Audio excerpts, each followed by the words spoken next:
horse that has injured her left rear leg. She's cut the extensor tendon right below the hock completely in two. The lateral digital extensor is exposed. All the tendon sheath is torn off it completely. The saphenous vessels, all the blood vessels on the inside. The foot does not flop up when she walks, which means the extensor tendons are still intact. This is the 4th day after this mare came in. When she arrived here, we did comment that this lateral digital extensor was still intact, that it had not been cut in two. It still looked like it was functional.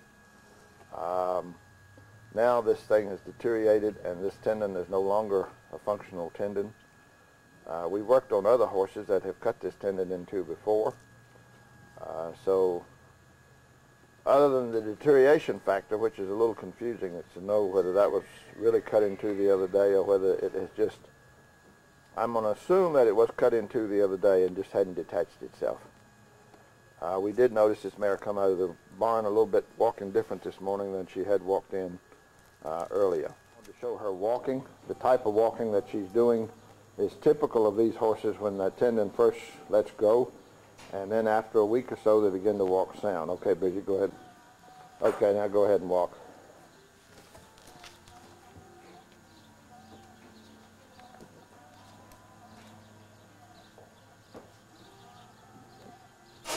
This mare's had the bottom part the mare chewed on some last night. Doesn't look quite as good. We have put a bib on her, but the bib wasn't adequate to keep her from chewing. So we're going to have to do more preparation. One thing we really like is the way this tissue looks around this bone right here. Let's just show this mare walking. She walks a lot better as she goes along. This is right after we put a bandage on it. She still does knuckle some, and the reason we're recording this now is that we anticipate later on we'll be able to show that she doesn't knuckle at all. We had kind of hoped to have this bone covered by today, but we're getting closer. The tissue looks very healthy around the bone. I hope we don't have any avascular necrosis here. Granulation tissue theoretically doesn't go over bone if it's avascular. Avascular necrotic bone trying to come off here today. This is the best thing that could have happened to us, because the last time when this came off on another horse we were treating, then the surface was covered, and 4 days later when we changed bandage. The size of this piece of bone, avascular necrotic bone that came off of here. What do you think I take for it? Well, I don't think you're in a selling mood, are you? Hey, it'd take a billionaire. He could buy her, but then he'd have to let me keep her. Last time, 10 days ago, when we took this off, we had a piece of avascular necrotic bone came off this area right here. That's filled in nice. There's no evidence of any infection coming out of that area. This is the 70th day we've been treating this horse, and we're pretty happy with the results we're getting. This is just a different view to show what the inside of the slate looks like. At one time we had a flap of tissue that was hanging down. You could put your hand inside of this. We never did cut it off, and that was a wise decision, it looks like. We've been leaving this wound open on this mare for the last 14 days. She started chewing on it, and we're trying to get the granulation bed down to skin level. We didn't need her help to forward. Let's see if she... We've always bragged a little bit about this mare's walking constantly improving. But we found out something today when we were trying to trim her feet that we didn't know before. Now stop right there, Julie, and then make her back up. We found out she won't let you extend her leg backwards, and also all of these horses with the extensor tendon cut tend to get real cautious when they have to back up. We're real pleased with the appearance of this epithelial tissue. The last 20 or 30 days we've been turning this mare out in a paddock. We've also been putting a paper towel with platelet-poor plasma on it, and the last 10 days we've been putting platelet-rich plasma around the edge of this epithelium. Yeah, this is Miss Kitty after she's been home 3 weeks.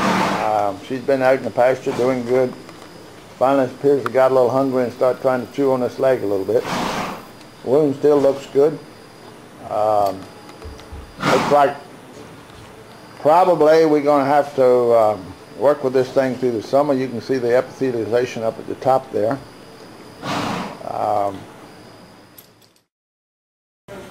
This is just to show that we've got a new drawing here on this mare. The last time this mare was here, she had eaten a hole up at the top of this granulation bed, but that's filled back in. We've got a real good epithelial bed.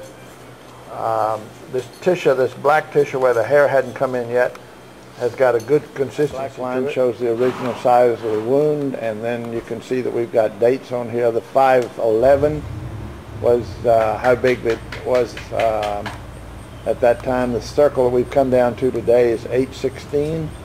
So you can see we have a great reduction in size from 511 to 816. Cases we worked on at the farm for about 6 months, and then Mr. Cook has been working on her back here. She's also became a TV star. She's a nice old mare that follows him around, does anything he tells her to do.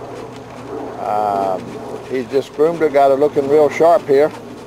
And we've come over today to take a picture showing that this leg totally healed. Her, Harold? I've rode her about 3 or 4 times. Have you? I've ride her any time. Right. Okay. She don't show any signs of effect of a limp. She don't show any signs of it hurting her. Right. No, I hadn't really run no cows, nothing like that on her. Yeah. Just far as riding her, kick her up to a cannon. Right. Hey, let her run. Yeah. She run just as normal as she did before that. Right. Here you get a chance to contrast the color pigment here. But this leg is not deformed in terms of size.